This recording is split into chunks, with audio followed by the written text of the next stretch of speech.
and Economic Development. Thank God for Mayor being here. I'm going to start with the honorary street name change, Bishop Howard Thomas. Okay. Which is number 5. Okay. Honorary street name for Bishop Howard Thomas. You want to come forward, please? I can read this if you want me to. On behalf of Tabernacle Church of God in Christ, I send sincere thanks. Time of your meeting, as requested. Basically, they're going to rename portion of request for the sign name change going Foster to Empire to be named after Bishop Howard Thomas. Is that correct? All right. Honorary. I'm sorry. That's such as Reverend Berry and Pastor Reed. Okay. Have the floor. Thank That don't work. Well, thank you. We're here on behalf of Tabernacle Church of God in Christ, our late pastor, Bishop Howard Thomas, who pastored for over 49 years in this city. Our pastor, Pastor Young and his wife are not able to be here, so we're here on their behalf. They're out of town for medical reasons. This is something that was talked about almost 3 years now. It was March 17, 2017 when he passed away. And this is a request not just from the church, but we went up, down from Foster all the way across Empire to the residents on Superior Street to see what they thought and how they felt. We got signatures from those residents that talked about how he impacted their lives, what he meant to them and to this city. He was the oldest living pastor in the city of Benton Harbor. He passed away at the age of 93 years old. So on behalf of the church, we're here to ask that this petition be approved to rename the street. And it was from Foster Street down to Empire is what the initial conversation was. The leaders of the church that had talked to Mayor Marcus Muhammad about this. So it's long overdue. So we're here tonight, hopefully to get some closure in this process. Thank you. I have no problem with it. I know the mayor had something more to add to it. Yes, I'd just like to, first of all, kind of rewind at the going home ceremony for Pastor Bishop Howard Thomas. I believe that I was moved by the Spirit to make that announcement. And one thing I've learned in government, that is one thing to say it, but to make it flesh is a process. So this is something that we have been working toward. I've worked with about 3 different people over the past 2 years on trying to get the signatures and get them back to the clerk's office. And somehow, by the good graces of the Lord, Mrs. Diane Young was subpoenaed by the Lord, and she and I talked, and I shared with her the process, and here we are today with everything that is needed to legitimize the initial declaration. These types of changes, have to be recorded in the office of the city clerk because, as Pastor Emery very Way on Main Street, Pastor Lee Reed on Cherry Street in Pipestone, Pastor Walter Brown, that street on Pavone, and in this case, we have Bishop Howard Thomas way. But I'm in total support. I'm happy to see it actually getting to this point. I do believe that everything happens in divine order and in God's good time. He's not here to see it himself, but his family will be here along with those who he touched. So thank you for your hard work because it takes a team to make it happen. Thank you, Honorable Mayor. Commissioner Adams. Thank you. And Ms. Young, thank you. Thank you truly for all that you do. And who is this lovely young lady with you? I'm Shirley Wickman. I'm a member of Tabernacle, been there 37 years. Okay, good. Elder Thomas. Been a faithful, loyal, Yes, ma'am. holy servant of God from ever since I can remember. And I'm not sure if it'll be a conflict of interest with my niece and he and I sharing of one. Yes, Tamika Gibson of the hair diagram. Great in her own right, but this is truly a great man of God. That I've had the opportunity of serving some of the parishioners of his parish. I missed his homegoing service, but I can't think of a better way to honor this man. He may not be here to see his flowers because he was the type of man that knew nothing in this world of a flower. He looked it forward to those that were yet to come. Wow, Elder Thomas. I think his great nieces and the rest of the family that's still here though would be truly honored to ride and see the memory of this great man of this community. I totally agree, Mir Muhammad. I totally agree. I can't think of anybody else really in this community that I would name something after, because not all of us are worthy. And to get that type of attention shouldn't be given to everybody. It takes a very special person that have actually touched and changed some lives for the betterment. And this is one of them. This is truly one of them. Thank you. Thank you. And may he rest in the power of God. Thank you. Hopefully, during that time, we'll sing Love Lifted Me. Yeah. That was one of our patriarchs. I mean, he near and dear to my family, from the roots of the Church of God in Christ, only a block over. My uncle, late Overseer Versi Flake, spent a lot of time together, and I do believe his wife will be proud Yes, she do. to see her husband's labor and reward. It's not all that happens while you're alive, but it's even who you touch when you're gone. And I just believe that I've stopped in there quite a few times, and he's always been the same.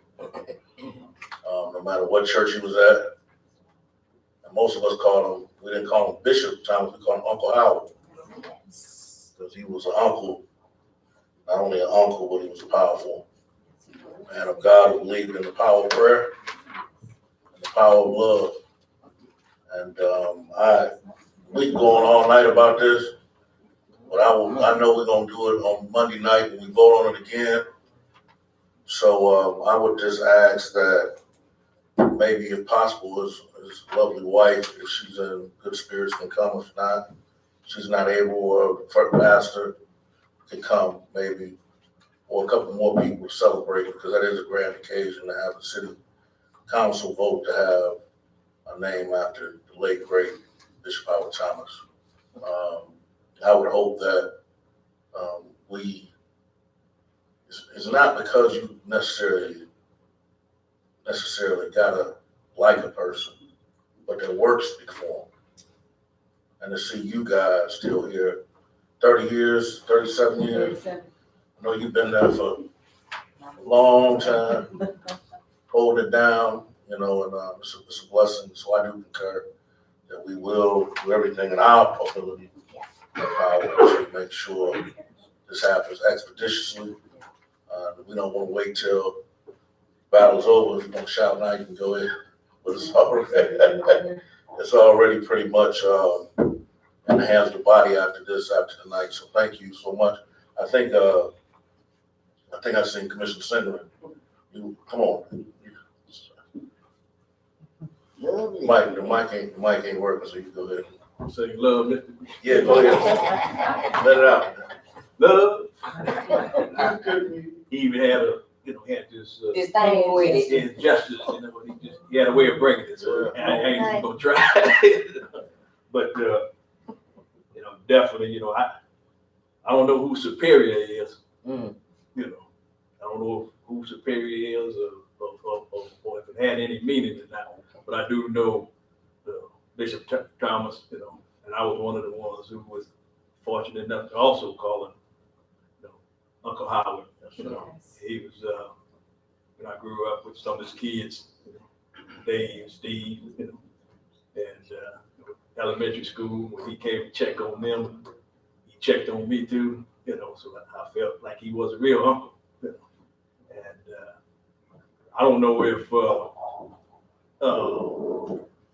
it's just being honorary or this a permanent thing. Honorary, but honorary is permanent. I would like to definitely see it permanent, just wipe out superior, put, Bishop Is it Howard. Foster? Is it Foster? It's Foster. It should go all the way down to the, I don't like I say, I don't know From who, Foster to Empire. I don't know who superior is, but It's short. but whatever we had to do, yeah, I would love. Well, it should be initially, when I made it would be from Empire all the way down to Catawba. where it stops. Which stops That's where it stops. at Foster. Right. It's down in Foster. Oh, okay. Okay. Yeah, so it would go run all the way down. So then on the other side, going south, still be superior. Well, like say for instance, with Main Street, you have Main Street, they do it in Chicago all over. Side of Empire. And on top, you'll have Bishop Howard Thomas Way. Now over on McCord, what's Nate Wells Drive, that's all over, is that Nate Wells or That stops at the ravine though, that's totally changed, right? but that stops at the ravine. But it's Nate Wells Drive, Yeah, but it stops at the ravine. okay, but it's, Does it carry over? It don't no, carry over that's to the project. another side of Vineyard, I think, okay. Was that Vineyard Street? Okay. But in honorary, anything we do, but if it's a way to even go further to make it, a permanent thing, I'm in favor of that too. That's cool. All right. Well, we thank you and we definitely appreciate you. If you have anything else you want to add, I think from here, we're going to carry it on to full body to field commission. You said on Monday night, what time was that? Monday, not this Monday, but December 2nd December 2nd. at 7 o'clock. 7 o'clock. And hopefully, if you get here, probably about 7:10 at the latest. I'm going to be on the agenda. 6:50. And if you could have the pastor to be here so he can deliver the invitation You do the opening prayer for the meeting that night. to the chair, pardon me. Thank you for your time. Thank you all so much. Thank you so much. Have a Should great it be night. 6:50? All right, whatever time, 6:30, 6:45, whatever time you want to get here, it's going to happen. God bless you. Thank you. You're right, we got it set. But after the citizen comments and all that, I mean, if you don't want older people You said I open would rather prayer. him not be here for to filibuster, yeah. that's what I'm trying to let them not have them filter, bring a minister over to do the prayer, but you're going to have a whole lot of other No, going he'd on. be the first on the agenda, first presentation. We can work that out. But that's agenda item. It's gonna be agenda item, it has to come after citizen comments, it's gonna have to come after. I mean, hopefully the trash will be picked up. And they won't have a lot of comment. Well, it's the whole experience is I think they Yeah. take it all in. Yeah, All right, well, exactly. thank you. Thank you. We'll be, please contact the clerk, and, I believe the clerk will be in contact with you. Next, we're gonna go differently than it is on here, because we've had people been waiting for a long time. The Hope 6 housing, is that correct? Yes. Could you please come forward? After that, who's here for the analysis of the impediments? You here for that? Somebody here from 2020 census? You're here for that? And Cornerstone Alliance? You here for that? He's presenting. He's presenting tonight? Yeah. Oh, we gonna have him come next, come on. All right now. It's only go next, I can wait more. No, come on. All right, Yeah, you're next. all right. This is discussion on Hope 6. Where's our director? Are you here? You wanna present this item? Thank you. Gentlemen, and forgive me because I wasn't privy to the meeting that prompted him coming here, but, What is the meeting that prompted him coming? there was a meeting at City Manager Mitchell's office that prompted, sorry. There was a meeting at City Manager Mitchell's office that prompted, the gentleman coming to speak about a tax issue with the Hope 6 housing complex, which is the reason that he is here tonight. Have you talked to the city assessor? Yes. All right. Could you give us an update on this before he comes?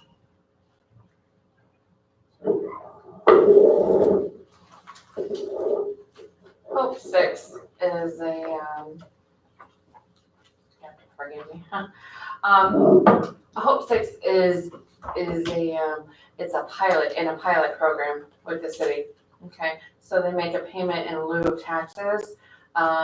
The properties that they own are not on the assessment roll, on the emblem roll like the normal properties would be, because they make this pilot payment instead. It came to my attention that the ordinance for that program is expired. So, contacted them to make sure that I had the latest update. We met with the city attorney, and now he's here to speak with you about that. Question for you.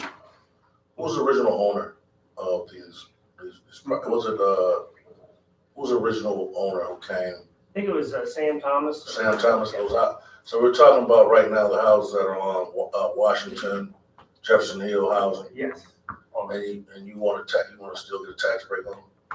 Yeah, what had happened was, permission to approach the board with some information. Yeah, please feel free to get to the clerk. Okay. Clerk will then add it to us. Thank you, sir. If I may, through the chair, is this a project that also was funded with and through partnership with Kellogg Foundation? Two totally different things. Thank you, I'm not sure, but I may need to recuse myself. Not sure. did your husband do some work there? Yes, he did. Oh, girl.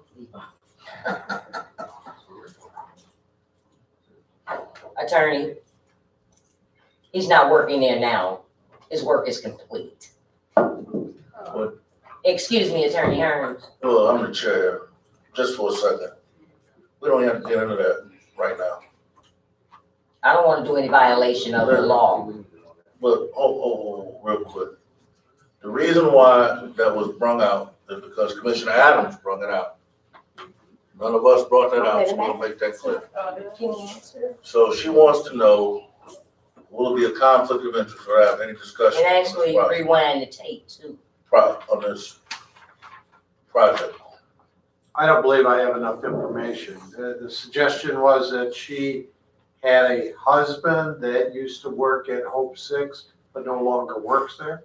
No, Help build it. he was contracted some work and it's completed. He's gone from there. And I wouldn't think that that would be a conflict. Thank you. Thank you. Other questions, so, Commissioner Adams had was this funded by Kellogg? Originally or the existing ownership part? Any of it. I don't know prior to it. Well, first of Do all, me a favor, sir. I do apologize for this. But can you speak up louder sure, and state your name and where you're from? sure. My name is Bill Zaratni. I work for, my name is Bill Zaratni. I work for Continental Management MHT Housing. We're a nonprofit developer and property manager of affordable housing in the state of Michigan. Currently, we own 700 affordable units and we manage 10,000 units. We are a property manager for ownership, so I have no ownership in Benton Harbor, but we are the property manager to ensure compliance and decent, safe, and sanitary housing. So you're here tonight to request of us to continue a tax abatement? Correct. And you so stated in this, the average rent is $346? Yes. What is the purpose that you still need the tax break? Well, as far as the structure of it, Sam Thomas and Cornerstone are managers. There's some investment partners, limited partners in the low-income housing tax credit program. And city. So, Pardon? who's the owners? Sam Thomas and Cornerstone. Oh, Is there anybody from Cornerstone? They do. I don't think so. There he is. Oh. You wanna come forward, Mr.? I'm not here to speak on this issue, so. Is there anybody from Cornerstone that can speak on the ownership that will want a tax break for this to continue? Let me put it like this. Special meet John Greg Williams. Those are right. That's the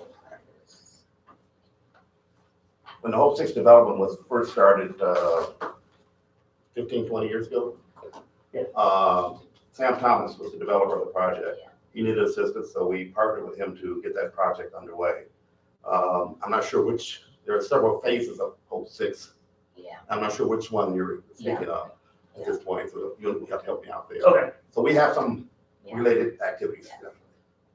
Okay, my other question becomes this, because I do remember, I'm not gonna say I do remember, that partnership. I didn't think it was for ownership, but maybe it has filtered out ownership. So partial of the rent goes to Sam Thomas, partial of the rent goes to Cornerstone, is that what you're saying?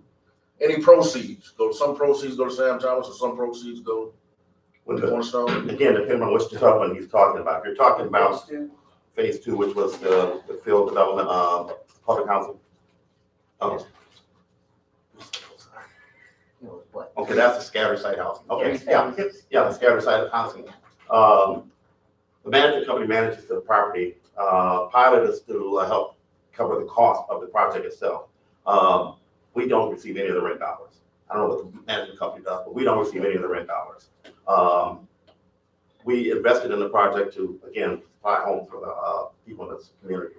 So I don't know if I'm answering your question, but there are no dollars that come to Cornerstone Alliance from these projects. There were dollar development fees that were available when the project started 10 years ago, 15 years ago. But as of right now, as far as I know, I've never seen a check from this development. Are you receiving tax credits? Do they receive tax credits for these properties? Yes, personally as agent, no, but yes, there were investors in the low-income housing tax credits that did receive benefits through the low-income housing tax. So these are pretty much on, like Wall Street. Any questions? Mayor. Yes, so the tax credit or the pilot, will that ensure that the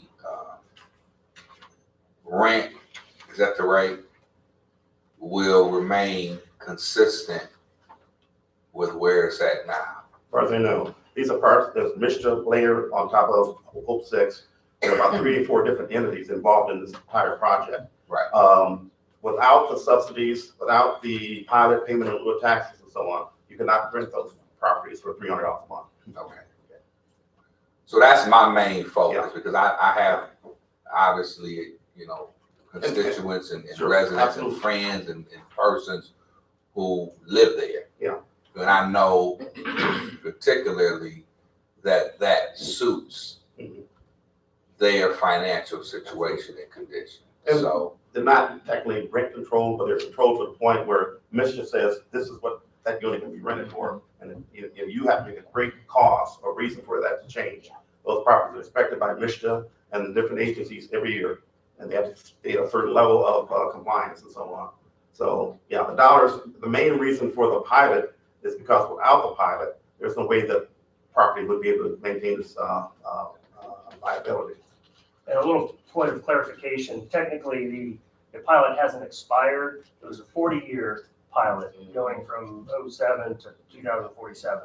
And, The tax exempt expired. yes, The tax exempt expired.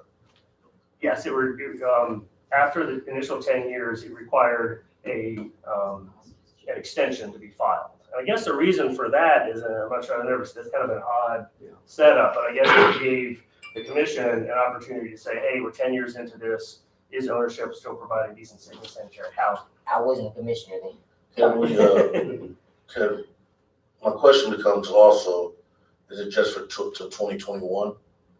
You're asking for the extension? In talking with Mr. Hearns and Ms. Story, they had recommended that through an oversight of the ownership, we did not apply for the extension, which greatly apologize for and regret. And we thought it best that just to apply for a 4-year extension, going back 2 years to 18 and 19. So you get retroactive? Yes. And then going forward 2 years to allow us to go ahead and present to the board to get a tax exemption through the end of 2047 when the deal is structured and it's required to remain affordable. How much would it be, Ms. Story, if the 2 years stays and we move forward with 4 years? If the 2 years stayed expired and I'm forced to put these on the tax roll, So they're not on the tax roll? no, When did this expire? well, I found it a few months ago and expired December 31st of 2017. Wow. So, so you're willing to go retroactive on these? I'm not, I You're do not want you're to do advised. so we're hoping that we can extend it, reach back to 2018 so that, we don't really want these parcels on the tax rolls and to send them 2 years worth of tax bills. It's, No. it would be a Oh, financial oh. hardship, I believe, for. Well, I don't, I'm not even willing, I'm really at the point of this to say that we're gonna do something totally different. Because to make you tax exempt back 2 years and hold a precedence with you guys, that means everybody else that had a tax exemption 2 years ago who have been recognized as tax exempt should have the same leeway. So I'm not, Commissioner Adams, real quickly. Wait. Sure. City attorney. Commissioner Adams, just a second, can I finish my statements? Yes, she's trying to. But we can't run a meeting with both of us doing, No, the city assessor was trying to get your attention, sir.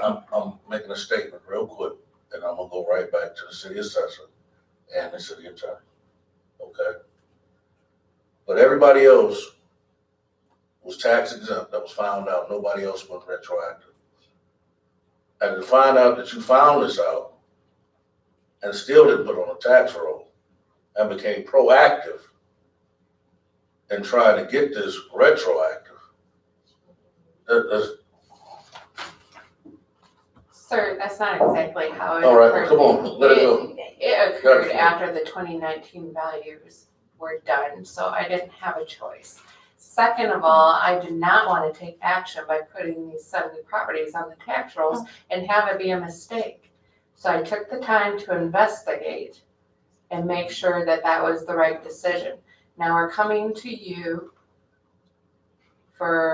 they're asking for an extension. I am only here to see if you're going to grant the exemption or not, to know what I have to do by law. It's not an extension, it's retroactive. is different than an extension and something going retroactive. The extension that you're asking for tonight is retroactive, I'm right around. Yes. It's not an extension. Is that a proper term, I guess? Hope Six had the ability to request the pilot, and you're calling it a tax exemption. It's not a tax exemption, it's a payment in lieu of taxes, and it's referred to as a pilot. So You got this document? I have all of the documents. Okay, this document says Benton Harbor Hope Six tax exemption ordinance extension request. Well, that could be the terminology that was used in here. Let me take a quick look. But what I was trying to say, though, Commissioner, is that Hope Six is under a pilot. There's a ordinance that supports the presentation of that pilot or the continuation of that pilot. Section 10 of that ordinance allows Hope Six to ask for an extension beyond calendar year 2017. When does that expire? The pilot, No. Okay. Request for extension. the ordinance expired at the end of tax year 2017. So what happened in 2018? The city, I believe, sent out their normal request for the pilot payment, and I believe in 2018, the normal pilot payment was paid. But if this was over in 2017, and we're now dealing with it in 2019, and we want to go retroactive, my problem has become, what it becomes is this. And we already know this, what's good for the goose is good for the gander. If we're gonna do this for one, you're gonna have to do it for everybody. Only community. If you're referring to everybody as being all the payments in lieu of taxes, Tax exempt people, but you're using the term tax exempt, and I, that's what this says. but it's, and maybe the assessor can address it. It's not a tax exempt, I don't believe in the terminology that you're trying to suggest. It is not tax exempt, it is a qualified program that allows payments in lieu of taxes. But if you're paying a pilot, then that means you don't pay taxes, right? You do pay taxes, they make a Well, pilot it's, payment. it's payment in lieu of taxes, right? Right, so they're making Payment payments, in lieu of taxes. they're making payments. Explain the difference between a pilot and paying taxes. And you pay for the services that are rendered, police, fire, that type of deal, right? With the pilot. I don't know, how a pilot payment is dispersed. That is something you would have to ask the finance person. I do know that I've checked with the finance person and they've made their pilot payment. I'm in agreement to get you an extension, but to go retroactive. I mean, dealing with Brett Wachowski, a whole lot of these other people who have gotten their properties sunk, nobody was willing to go retroactive. You realize that, if these properties are added to the tax rolls, then we do have to refund the pilot payment. No, you have to refund the difference, because they would have to pay taxes. Because They would have to that pay- pilot payment is They would have to sent pay into the tax, state, they would have to pay taxes, right? and that would be refunded, They would so have to pay the regular amount of taxes, right? if It won't we had become a to add tax, them, it won't become a tax-free property, right? I'm sorry? If we don't go retroactive, it does not make it tax-free, they gotta pay something, right? Yeah, And, on this, this chart here and talking in the story, the amount of taxes the partnership pays in lieu of taxes is about $13,000. And the payment was made on time. And if the retroactive, extension is not granted, then correct me if I'm wrong, it would go on the regular tax rolls and the taxes due would at least be tenfold of that, somewhere around there. right on my thing. 130,000. Yeah, so that would put a burden on the partnership. And I've got a financial statement here in number 3 that shows the last 2 years, the revenue and the expenses. And then the remaining net income, if you will, which is roughly averaging 0, and that's the way the deal was structured. So if you were to add, ninefold, some odd $1,000, that would put the partnership in dire straits, and we would have problems maintaining, the physical structures and making all the payments. And initially, I think when the deal was structured, it contemplated this tax abatement. And something like this for the last 2 years, if we're not granted for 2 years, that would be 130 minus 13,000 times 2, that'd be a couple $100,000 the partnership wouldn't have to maintain the property. And in the last sheet here, here's a pictorial of some of the houses that are here. Yeah, I've seen all that. But the most important factor is the residents are here, and there's many at-risk residents, and there are, of the 70 units, approximately 19 of them are zero renters, meaning they have no income at all, and they are at risk. There's some on there that pay about $700-800 too, right? Everything's outlined Yeah. on the sheet. There's some on there that pay $700 though, let's say that for the record. Yes, 2 residents do. So anyway, and if you look at, this, I think it's just, ownership has provided very decent, safe and sanitary housing. And that, to put a tax burden on this property the way it wasn't originally structured would further put at risk the ability of ownership to provide the housing and put the residents at risk. Whose responsibility is it to come in the right amount of time? So we knew this was gonna happen. Were you guys never gonna say anything until we approached you? Ownership was not aware of this and inadvertently overlooked it, which they are deeply apologetic for, but. You know how many people at the county from Benton Harbor who overlook paying their taxes or are homeless right now? Okay. Mayor. Thank you, sir. I was made aware that Mr. Thomas, and I know it's on YouTube, and that his health is not where it used to be. And he basically was the brain trust, the mind, the engine behind these developments. And as his health went down, certain things was kind of lost in translation. This is an unfortunate occurrence. But I don't know if you all have 230,000 to make up the difference. But if the other, I think would probably be it would just go belly up. And I know that there's already a problem with evictions already, because there's issues as far as people who have lived there for a certain period of time. And I don't think there's a ceiling on how long they can live there. Is that correct? They're supposed to become owners. They're supposed to be owners. They're supposed to be owners. That was agreement. I don't know, I wasn't part of The that. agreement was that after they lived there a certain amount of time, they would become owners of the property. It would fall under whatever the guidelines the mission has in place. That's what the guidelines was at that time. So I thought that it was 15 years. It may be. It was.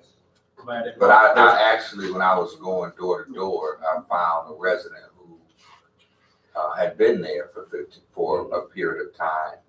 And there was some question about her purchasing the home. Then I've also received reports, and I'll be forwarding them to YouTube, about concerns and issues with evictions. Because residents are being approached saying your time is up, you got to go. So, and I know that's not the business at hand here, but since you are here and a part of management, I would like to get your email. Yes. Because I want to forward you. And maybe you can forward to the appropriate office, but it's a housing advocate that has emailed me. Oh, really? Okay. That's correct. So I don't know if you would know what office that would be to forward that to. But that's something that I'm bringing to attention. I don't want to see the developments belly up. I would like to see, I wasn't obviously in government when the Hope 6 occurred, but I would like to look at some of the agreements that were from the initial phase and where the agreements are now. And if there's any other gaps that need to be bridged, we need to shore that up too. Yeah, most definitely. I've got a question.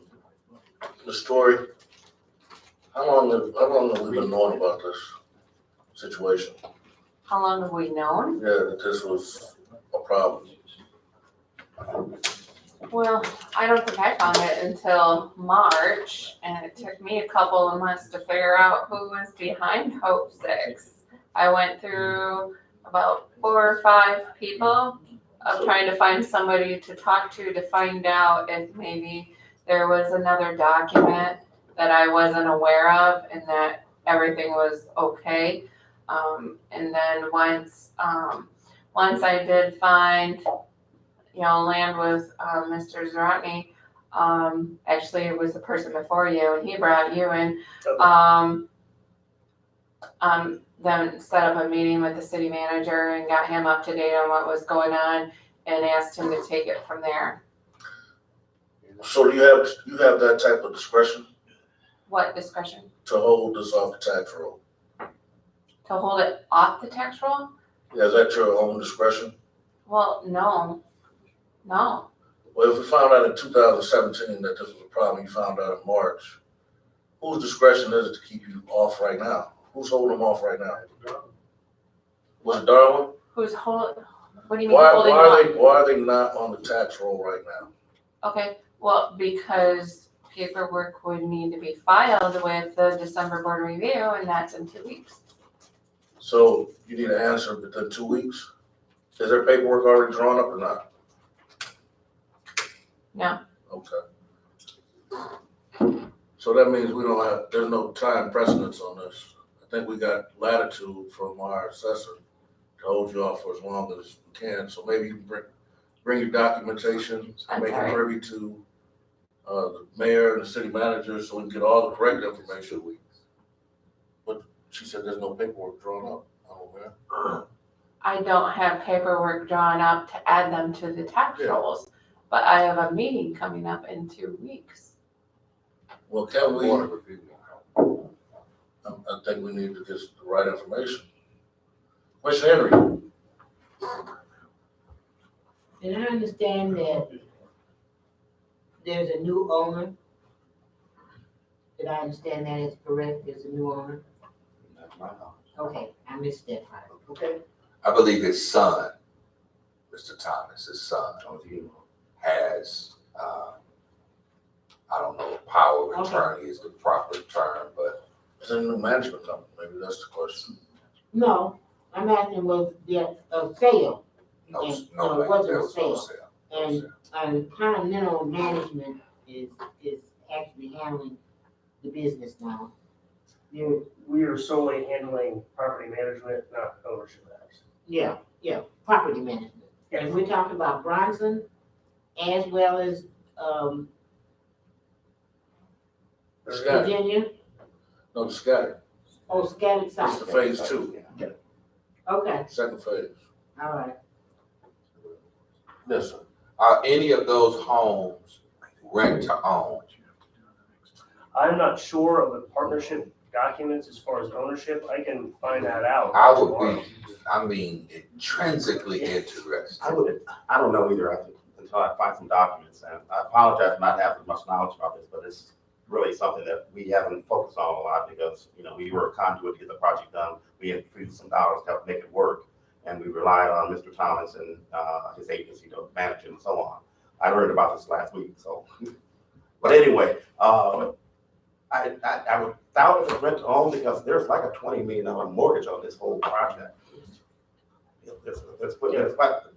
Actually, it's about $10 million of Hope Sticks, and it was a soft mortgage by the Benton City of Benton Housing Commission? In our housing commission. Yeah. A sophomore. So, cause what's happening now is you have people who, to the chair, being evicted in those homes, that have been living there for a certain period of time, and they're being told, I don't know how many, but at this time, the time is up, and new people have to be brought in. That's new to me. Yeah, that's the third Doesn't one. sound logical. I've heard that several times. I'm not Is saying that- it's not true, it I just saw doesn't sound an logical. email before this meeting. Saw email before I me too. did see an email. Did you, was it, You said the email. okay. I've had that conversation too, but Part of our policy that we follow for all Michigan regulations, the units are subsidized by government funding, and then the resident is responsible for a portion of that. And if the resident doesn't pay their portion, then we follow all fair housing. We're not talking about a money issue. Right, it's not, it's a timeline that's being I see, okay. imposed, Like a saying, yearly lease. Oh, right, okay. you've been here for 10 years and your time I never here, heard that. you have to go. I've heard that several times also, and I think Commissioner Henry's heard it, and the mayor himself has heard it, so. It may be true, but I've never seen that happen before with any government funded program or project. So there needs some investigation. Yeah, I can let whoever knows. And I'll send, When is the meeting? December 12th. When is our next commission meeting? December 2nd. Hopefully, you got time. Yes. Sitting, Commissioner Singleton, So what I know about it, could you come up with it? that's okay. No, thank you. What I know from the past, it was when they did those houses, said that the people, when you got in, you could live there 15 years. And after, did say, I don't think it said anything about getting out, but after 15 years, if you wanted to buy it, or qualify. if you wanted to buy it, you can do it at the market value, at the market value of now, not what it, was before. Also, at that time too, it was some type of deal, but I think it faded away. That 5% of the rent was supposed to go to the EDC, and that faded away. Then when you talk about the pilot, now I think when she said 17, it faded, it expired. Tax exemption. The pilot, Pilot expired at the end of 17. 17. Okay. The pilot is, from my understanding, the pilot is a continuum, right? Well, you had to reapply. No, the pilot is what the continuum is, the tax exemption is what stops, right? What was the issue? I'm sorry, Commissioner, you continue to say tax exempt. What was the agreement on the pilot? What was the agreement on the pilot? What was the look time on the pilot? It said it was for 40 years. At the end of the first 10 years, ownership is required to submit for an extension. That this extension can go out 40 years, but at this juncture, as of a year or two ago, we were supposed to apply for an extension. So how many years has it been since it's been built? I was built in 07. So it's been over 20 years. 10 years. 10 years. Oh, 7, I'm sorry. Yeah. So after the 10-year mark, yeah. So they're 2 years late on the, So if I may, Go ahead. so the pilot expired in 2017, where at that time, the extension should have been applied for. But you continue to pay the pilot, but the issue is, once the pilot expired, then that agreement was basically dissolved or sunset. So either it goes on the tax roll as a regular homestead, or the pilot is in place.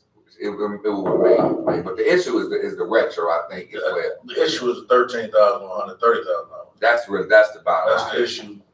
Okay. Commissioner Singleton. Both, it seems right. It's Fact. retro and The fact that they continue to pay it and we accepted it, it's like we already agreed. So Right, all they gotta do is just do the paperwork and make it actually on paper. right. But we accepted the money, I agree. so it's like we already agreed anyway, so. Right. That's It's like really, once you cash the check, I would take that before Judge Donahue. think you're rude. He wouldn't. so now, To continue to pay less than what was supposed to be paid is not No, you, an agreement. the But agreement extended when you accepted the money. yeah, You extended the agreement. You just didn't put it in writing, but you accepted the money. You you ain't got the flow. You don't have the flow. Take it. call for the citizens.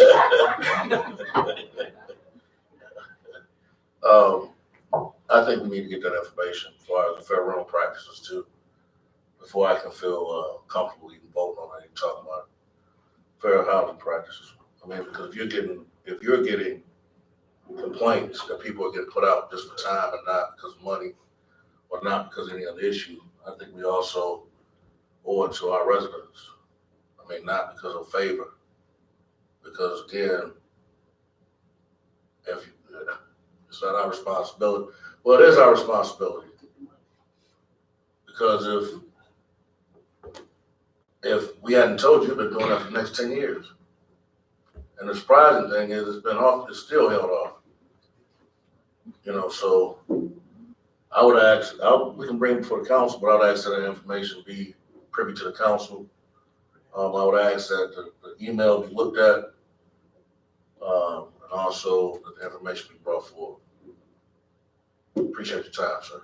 yes. And just to clarify from my point, we have to, and I'd like to get those emails or any information about residents that may have been inappropriately evicted. And then we can do a full investigation, and also to confirm what the documents require based on the current ownership partnership. through the chair, could the economic director, I believe I sent it to the city manager as well. We'll get back to you on that, man.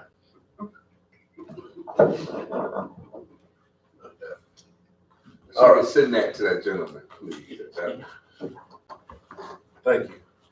Thank you, everybody, for the time. Appreciate your time, sir.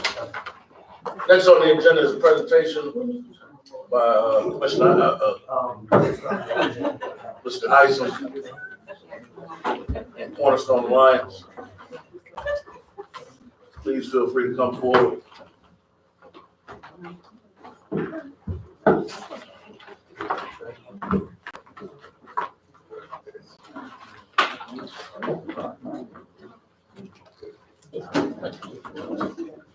Give it to her. Thank you.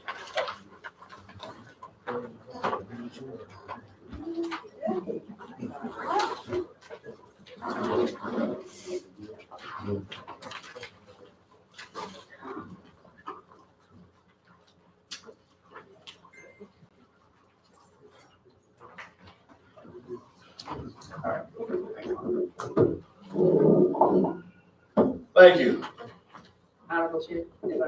Go ahead. We have with us Kathy Tilley from Let me Cornerstone. say this real quick before we go on.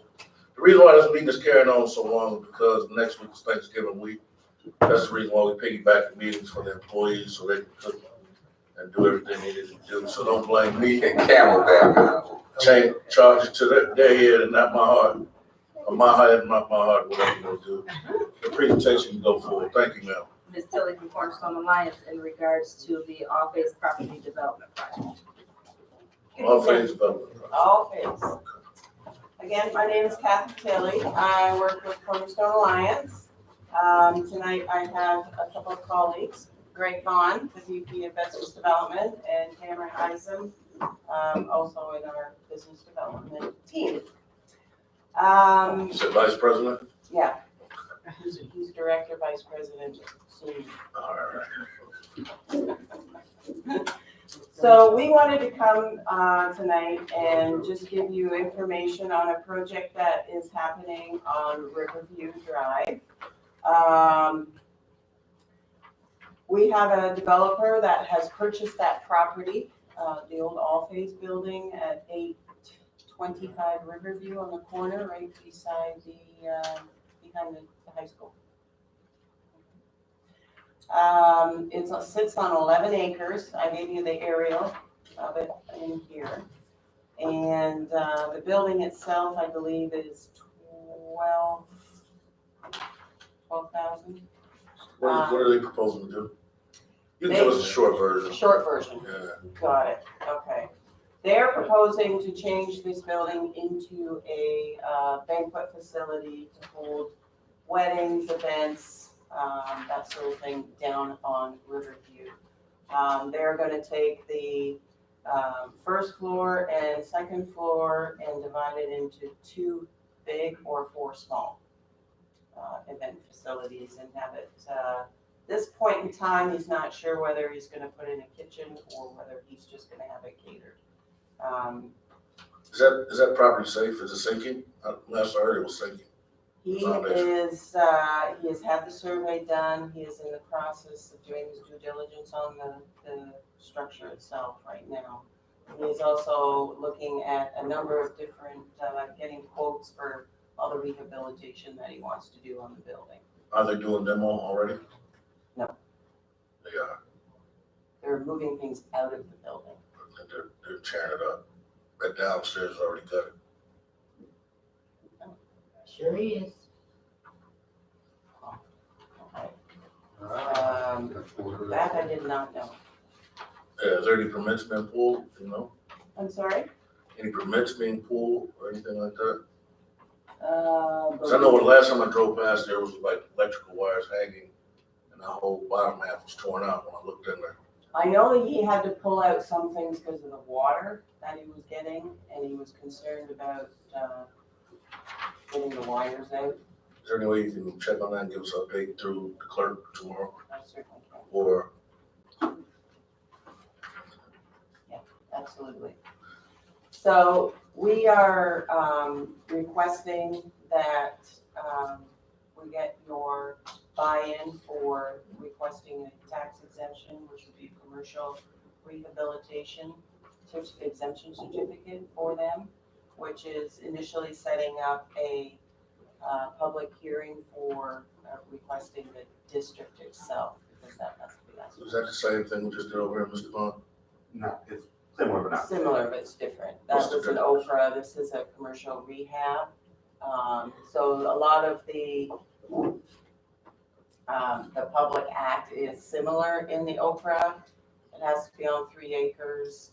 It has to be a building that's over 15 years old, and you're doing major construction to rehabilitate the building and turn it into a viable property. Are they asking for construction or permanent tax exemption? Or, I mean, 10-year, 5-year? It's plausible between 1 and 10 years.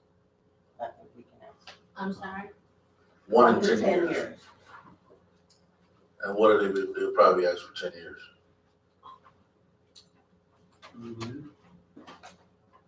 Let's see. Mayor? Well, they sent a good messenger. And I am excited to hear that something is being done. The last talk of any kind of development in that building, are you familiar with what it was? Oh, yeah. I have the pictures on the second page here. Look a lot better than it actually does. I don't know if anybody's been in it in the last The little last development that was being discussed was City Hall, the new City Hall for Benton. During the age of the Ron Carter Chicago syndicate. So you may be sinking a little further. Yeah, but be it as it may, you know, I would like to see something done with the property. I would be interested in hearing what is being requested. And some justification of why. He is, as I said, he's in the process of doing the due diligence on getting quotes and figuring out what the whole cost is gonna be. He's estimating at this point in time about 1.2 million being put into that building. Hiring locals. Commissioner, Henry. Thank you. I asked this question the same, we are in an opportunity zone. Why can't we get developers to use the opportunity zone? So the city can gather some, revenue instead of going 10 years or 12 years out and getting nothing, little up to nothing. So I'm really looking at the opportunity zone as a place where any developer can pull his capital investment out without being taxed periodically every 7 years or 5 years or something like that. But it's a lot better than us to give 14 years and somebody paying us for property value of $30,000, but they're putting in $2 million into the property and they're only gonna pay for the $30,000 one. So I think that we need to look into the opportunity zone. It's there for us. And if we don't give these developers and us a fair chance, and that's what the opportunity zone gives us all a chance to pull some money out and grow. But the way we've been doing it is letting them have it or letting us have it.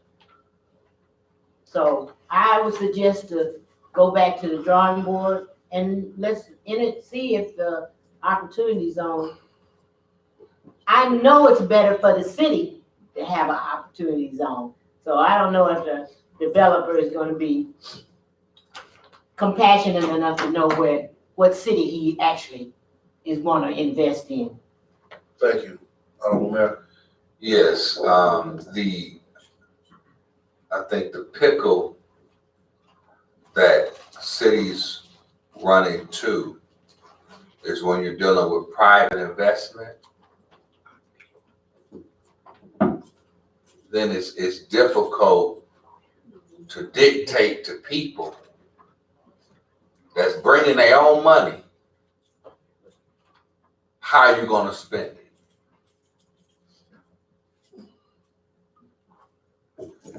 Now, I know me personally, I like to spend my money the way I like to spend it and where I want to spend it. However, when you're asking for certain things from a community, then that's where some give and take, not quid pro quo,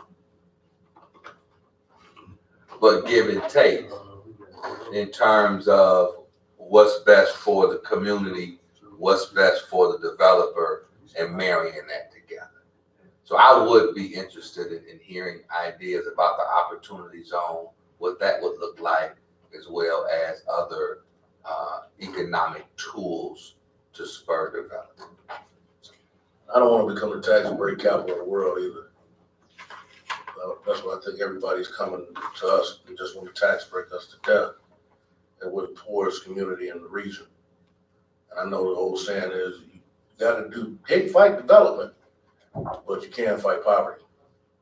You can. And I do wanna see if is they using grant dollars?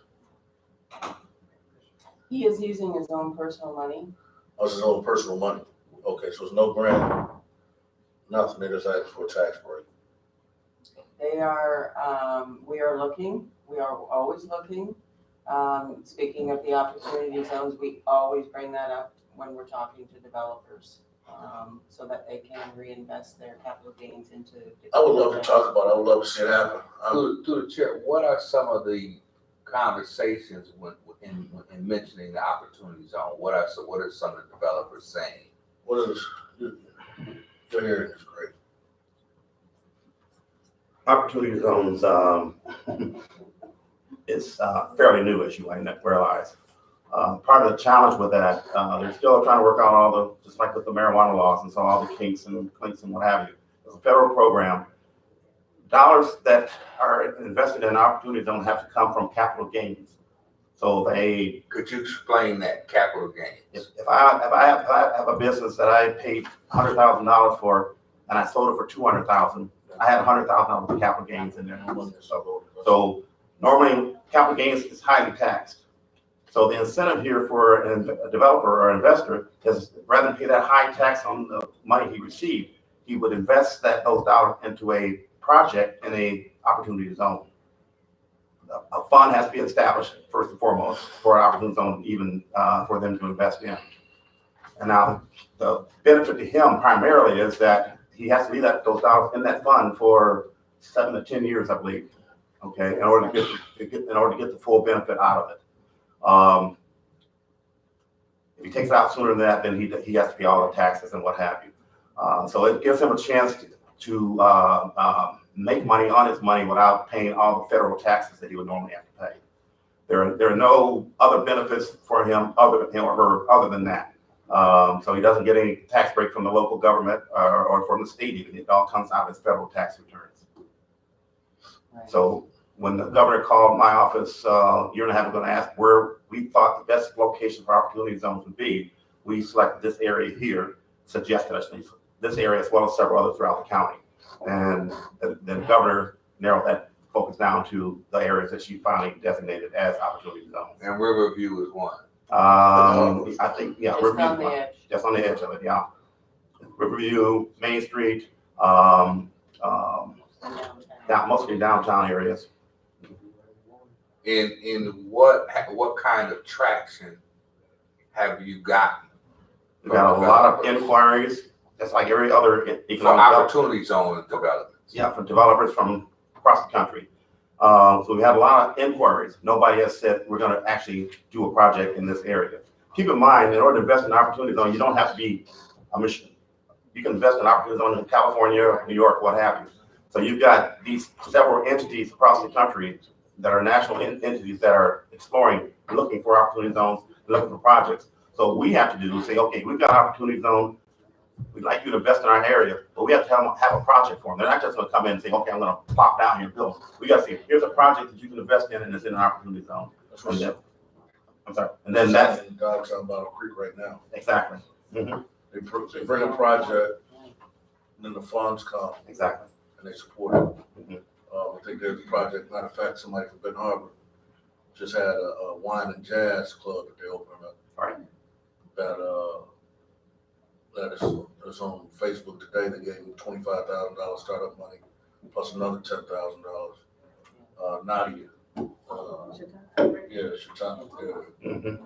And so they're opening up a nice wine and jazz club, and they took the jazz and wine and added it to a project. And now they're sponsoring it, funding it, Mm-hmm. and putting it together. That's what opportunity zone. If you bring forth the project, then they take the tax money, put it in there for 7 to 10 years. Right. For yields, whatever, they don't have to pay the massive tax. Exactly. Now, that's even if you buy a house and you flip the house for double the amount, there's a capital gains Right. tax. Right. That you have to pay on. So would a development like the off phase, would that type of development fit the opportunity zone? Certainly, if he's dealing with capital gains himself. If he's not dealing with capital gains, there's no benefit to him to do that. Now, he's using his own money. We don't know what the source of his money is, but he's using his own money to do that. But if it was actually from capital gains, there would be some benefit for him to do So that. in this case, it's not applicable. As far as we know. Again, not knowing where his source of his money is. Okay. So somebody came and wanted to do a hotel or something in the downtown area, Mm-hmm. and they would ask for the opportunity zone, give them the high 0% bed and breakfast or something like Right. that. Then somebody would give them startup capital. They can maintain. The key is the fund. There has to be a fund established. Yeah, We're looking at that, but we haven't done it yet. But once a fund is established, then they go to that fund, and that fund actually does invest. The individual doesn't. He just puts his money in that fund, and So, but that kind of, it would have to be, because you mentioned downtown Battle Creek Chair, there would have to be some kind of other economic development, I would say, taking place for somebody to dump some money Absolutely. into the fund, because it's other things happening, Happening down that money is gonna be circulating. Absolutely. They gotta meet certain requirements. All the project. I would love to see it happen, especially if they're losing their own money. So, if there's any way we can, I see no problem with taking it forward. So while we're asking initially for us to establish the district, a public hearing to establish a district, then there will be another request to actually request the actual certificate. So you actually, will be 2 public hearings over time. Appreciate it. And Cornerstone will facilitate all the paperwork. Will the owner ever come? Absolutely. Oh, yeah. So I we'll had bring to them hold forward. them back tonight. Can you find out if they're doing construction right now and Yes, I before will. permits? Can you get that to Tracy? Yeah. I mean, call you, I'm It's sorry. fine. Economic Development Director Tracy. I know her. Thank you, Thank you all. Thank you. appreciate it. I thought the young man was gonna present already. Next time. Next time, yeah, okay. Census, 2020, please. Got one more after that, then we're gonna call it a night. Thank you. We have Miss Kathy Stady here from the Berrien Community Foundation Census Partnership Project, and she will be presenting. The reason why we brought this to Planning and Economic Development, though, is because the city of Benton Harbor is an entitlement community, and our HUD funding is formulaic based primarily on our population. And it's very imperative that our residents participate in this Census 2020 effort, because we want all of the population to be captured so that our funding will not just plummet for CDBG and other programs. Well said, Tracy. It's good to see you again. Good evening. I'm sorry, what did you say? It's good to see you again. Good to see you. I'm Kathy Stady, Hub Coordinator with the Berrien Community Foundation, and we have slides. So we'll get those going. What, is it necessary for tonight? I'll go through, this will test my memory. I think I've done it enough, so I'll go through. We'll email the presentation. Yeah, it's a presentation that we're using around the county.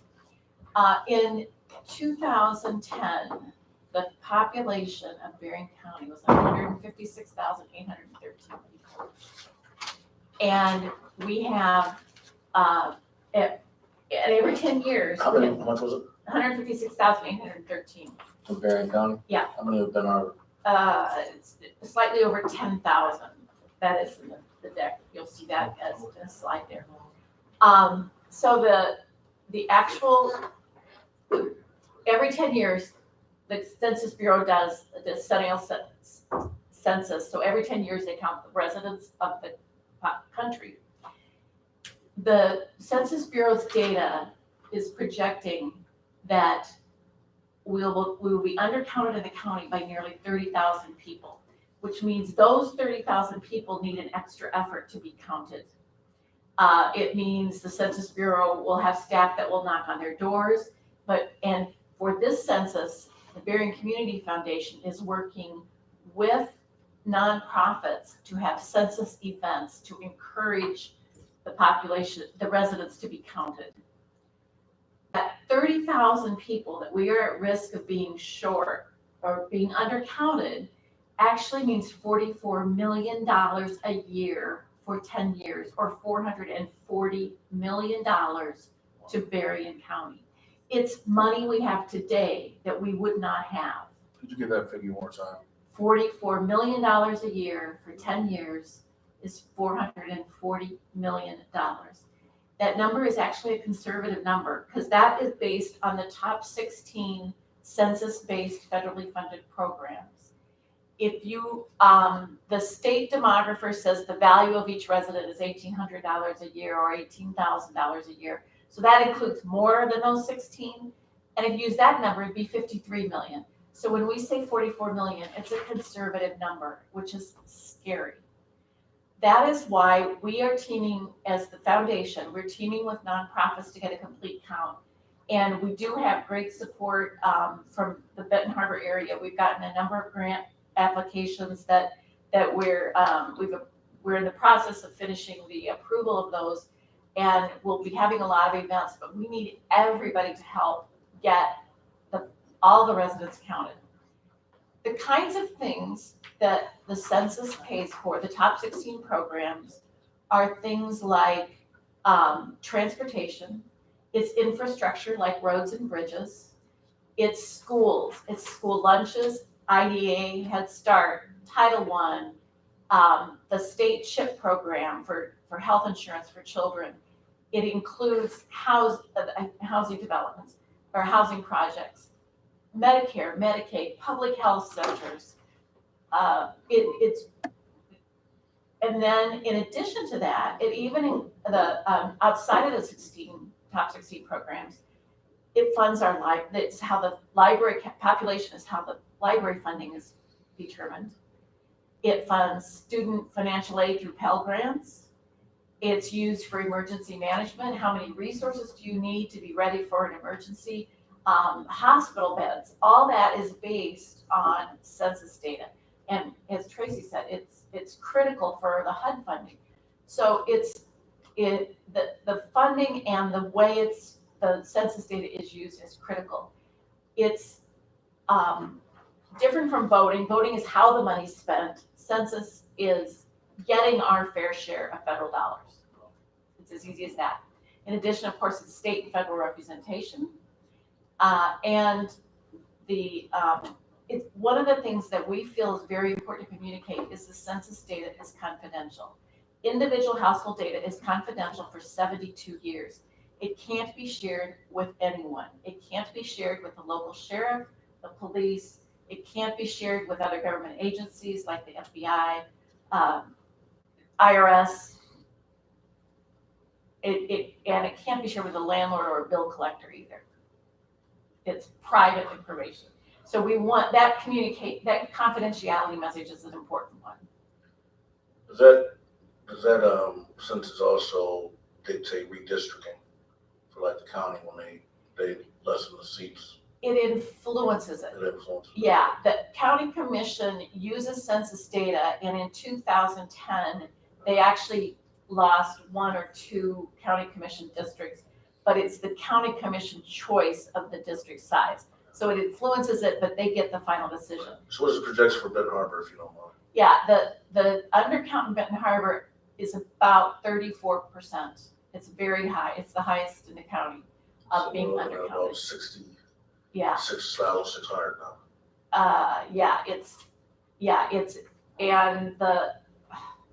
It's in my, you'll see in my deck, I have the dollar amount in that Benton Harbor itself is. That deals with our profit revenue sharing, all that kind of money that you get from the federal government, state, because of the numbers are down. Yeah. School lunch, like you said. School lunch. Even probably dollarize everything. Yes, definitely dial-a-ride. Yeah, in fact, Paul Gillespie's working with us, and I had talked to Ellis before he was in this position. So yeah, it's definitely, it influences transportation, it influences that's the reason we're partnering with nonprofits, because they see the need and understand the use of those. So what can you do? We need support in talking about the census. We're at the information stage right now. In December, we'll be a little quieter, but then in January, we start cranking up. We have posters, we have information postcards out. Is there websites? There is a website, becountedberrien.org. We're still building it, kind of, it's live, but we're building the information, but there is a website to get the key messages out. We do appreciate you greatly. Anything we can do to help? Yeah. You want us to pass a resolution or what? We don't need a resolution. We need Support? it more casual. Okay. Talk to your friends and family. Talk to your colleagues. Church. Talk up the census, especially we believe the confidentiality message is very important. We're on Facebook, Instagram, and Twitter. We're posting twice a week right now. Can you do churches and all those kind of things? Yeah, we have several churches who Well, I'm not talking submit about grants. for no grants. I'm talking about the goal for the census purpose. Yes, the churches, Cause one time I you're met, passing out, yeah, I met with the Benton Harbor Ministerial Alliance, then also Pastor McCoy had a luncheon at his church. one thing that helped the 1 year was that you guys passed out winter hats that had sentences on them, Really? and they gave them to the Salvation Army. Those black sentences, I still got one, Huh, so you might wanna write that down. Census 2020, and that puts it on people's mind, especially giving out a winter hat to yeah, somebody in the cold. They're definitely aware. And they had the scarves too. Yeah, they had the scarves, especially giving it to somebody in the cold. Yeah, get some gloves while you're at it. Yeah, interesting, okay. Six our people up. okay. I appreciate you coming, Commissioner Henry. I've been involved in the census for a long time when I was younger, and I walked door to door. What I found that they opened the door to people of color, especially someone that they knew, or they knew of them, or you knew their grandparents, or you knew their cousins or something, and they felt more confident than opening up with their information to tell you who's sleeping underneath the couch, or who's sleeping wherever they are. And they were more confident to talk to us. Last time they came in 2010, I didn't do that, but the one that knocked on my door, the older people in the family backed up and said, "Oh, who is this and why are they asking all of this information?" So I'm suggesting that if the nonprofits are not from our community, in the 4.5 miles, and that they don't have people of color, that would be a great thing for you to do, is two things will happen. The people will be more confident, and the person will get some money and take care of their family. We agree with you completely, and in fact, the organizations are all Benton Harbor. Two of the leading ones are the two sororities, the Deltas and the AKAs. Yeah, they did grants and they're working with organizations. In fact, we even asked them to add to theirs to go to some housing projects too. So, and we've got several churches that are they're educating and going to host an event where people can come in. The other thing that's different this year is that it is internet first. In other words, the residents will get a letter in the mail that asks them to go online. Yeah. And the digital divide is a real concern to us. So that's why we're encouraging the local nonprofits to have events and invite people to come in and fill out the census on a tablet. So you can do it by phone, but we know people don't want to use their minutes to call the Census Bureau necessarily. So we have great support from the nonprofits in Benton Harbor to do this. You can do it online too? You can do it online. Over the phone.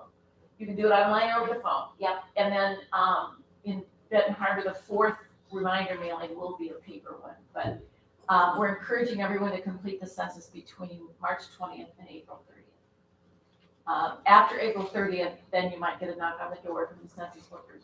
They are hiring right now too. So, yeah, I will send you the hiring information. They're actually, we just sent some things to churches to try to bring up starting this weekend about hiring as well. Mr. Chair, Kathy, can you tell them about the critical dates? And also talk to them about not just coming to a committee meeting, but coming to a commission meeting when there are more people around and more than one time.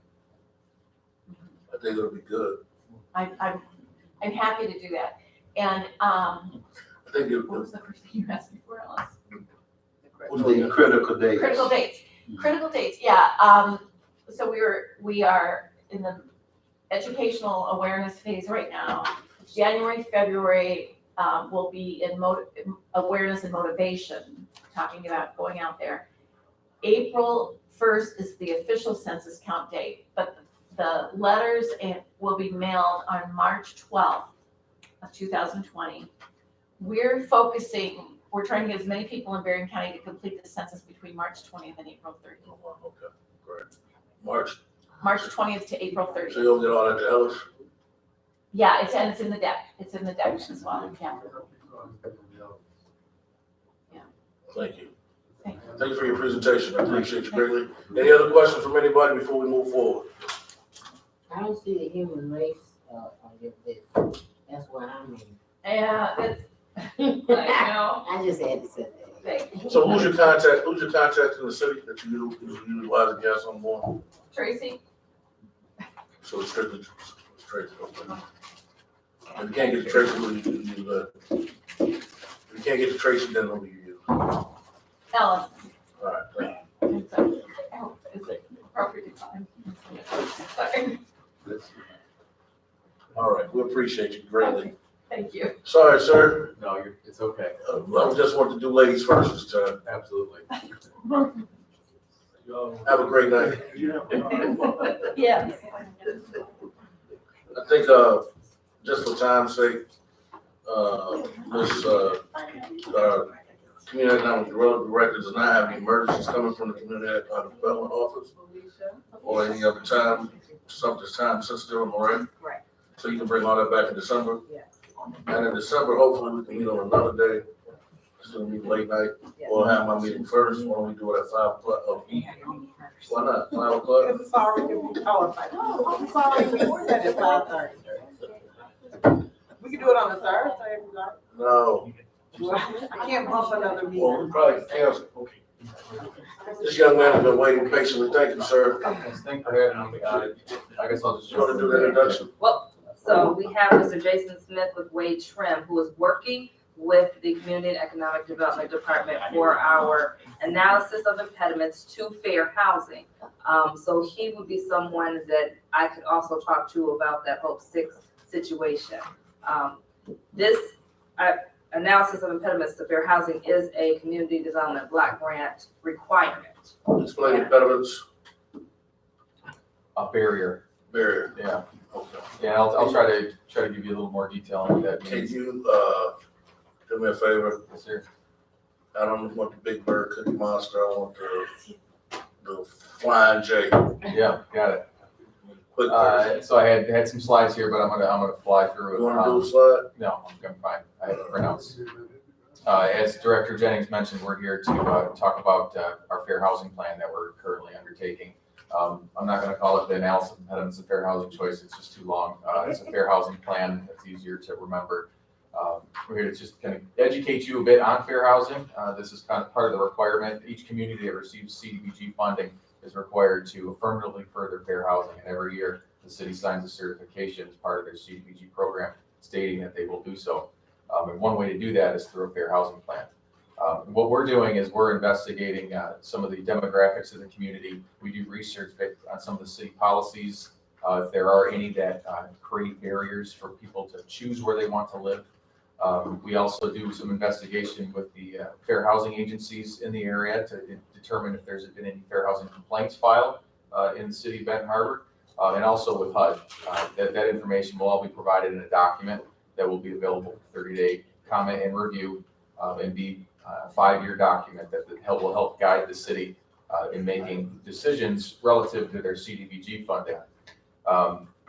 So this all has come about from the Federal Fair Housing Act. Given that these are federal funds, the Federal Fair Housing Act kind of governs all of this, that's what we're doing. The Federal Fair Housing Act states that someone should be able to live where they want to live based on whether their ability to pay, and that's it. You shouldn't be discriminated against anybody based on race, on religion, on their disability status. Well, sexuality is actually not listed within the Federal Fair Housing Act. That is one topic of discussion I know that has been taken on at the federal level. Some local communities have chosen to adopt their own local ordinances, which does make it illegal to discriminate based on sexuality, and some states have even gone that far. But the Federal Fair Housing Act actually only has 7 protected classes listed, and that's religion, race, disability, national origin, gender, and I'm missing one, color, I believe is the next. It doesn't state anything about sexuality. So throughout this process, we are meeting with Planning and Economic Development Committee, trying to educate, get any input or thoughts that you do have on housing in the community. As part of this document, we are required to come up with identified impediments or barriers to fair housing. And it could be anything from someone's ability to get a mortgage to maybe there's landlords that are doing evicting for a certain reason that could potentially be illegal. So we will, well, if people of color, for example, are being evicted at a higher rate than people of. What do you mean when you say color? Well, it could be a lot, non-white. Oh. I'll just put it that way. So what if somebody white gets evicted, can that be the same thing? If someone gets a. If a person of color evicts them because he's white? No. It won't? Anybody, you cannot be evicted based on race. You cannot be evicted based on color.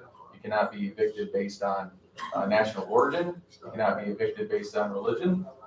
Those things are illegal, as stated in the Fair Housing Act, regardless of your color or race or religion.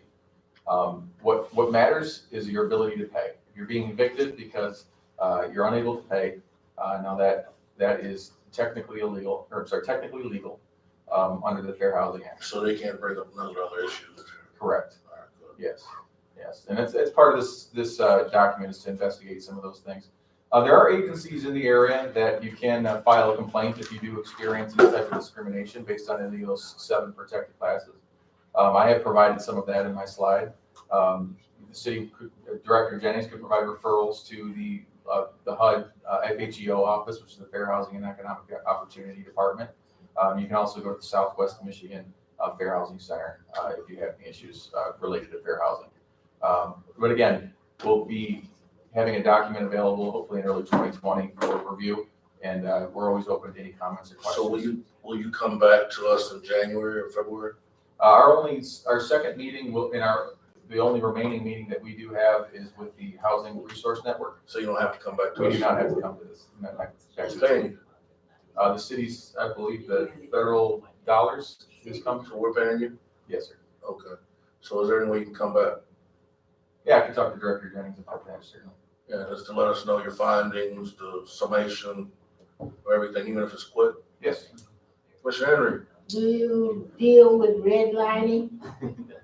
That is part of this, yes. We do, if there's any, redlining is a fair housing issue, so if there's redlining going on, certainly. Yeah. Yeah. You mean, you guys don't know? Not at this stage, we're just kind of starting the process here. Oh, Yeah. oh, okay. Yeah. Could you explain redlining, Commissioner, for everybody who don't know what redlining is? So there's some people looking don't know what redlining is.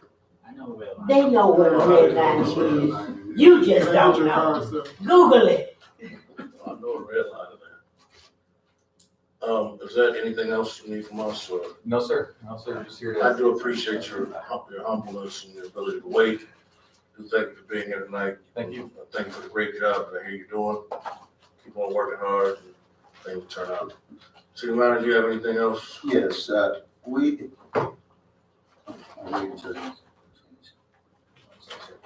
I still want to call, want to come up, please, ma'am? You waited all this time. You Yeah. One thing we talked about is 200 pawpaw and the purchase of 200 pawpaw. And I want her to give you an update of where we are. Or state your name, please. Where you from? Felicia Hicks, so where we Speak are. up, please. Felicia Hicks. I'm here to speak about 200 pawpaw.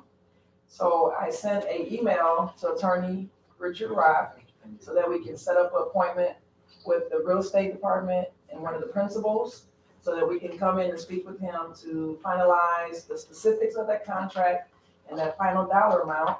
Once that is completed, then he will give it to the city manager, and then he will make a recommendation to bring it back before your board for approval or denial. Is that Well, correct, City? actually, it'll come back to the board and they will then determine whether it goes to the commission. Okay, come back, then you all will determine whether it goes back to the commission. So that's kind of where we How long are. is it gonna take? I'm waiting on Attorney Rock to give us a day and time when we can come up and speak with them. So hopefully, I'm assuming next week since the, holiday is coming, Hopefully so. hopefully. That's our goal. His court dates are the only things that are causing problems. Right, his schedule, so we're just trying to Schedule. work it in with his schedule. Community Economic Development Director, you got any just quick thing you wanna shoot out real quick?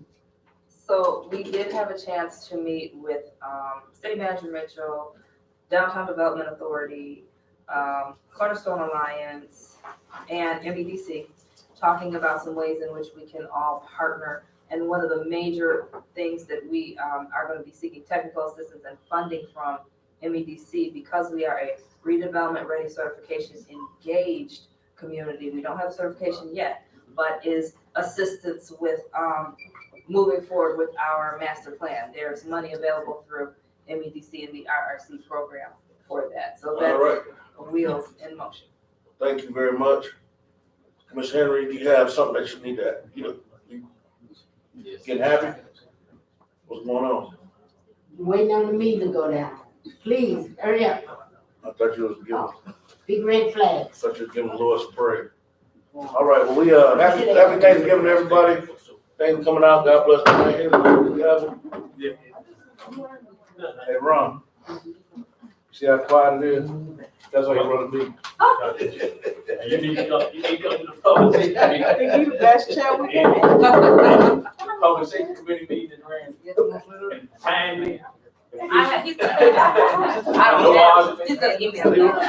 No foolish. Commissioner Six is the best chair we got. Come on, Claire, say it again, Claire. Come on. You see, you had to laugh. As I run away. Oh, did you feel that hot air going up your pants leg? See, you had to laugh about it. Yeah. They said, y'all sit down, be quiet, don't all your feelings. She wish I was the chair of me. All right. Thank you. Can't say it. Our next meeting, I think this meeting is like. Well, yeah, he Yeah, all right. No, he said it's canceled. You can't have to laugh. Yeah, I think we did. I want to know. I heard you say point of order. Thank you.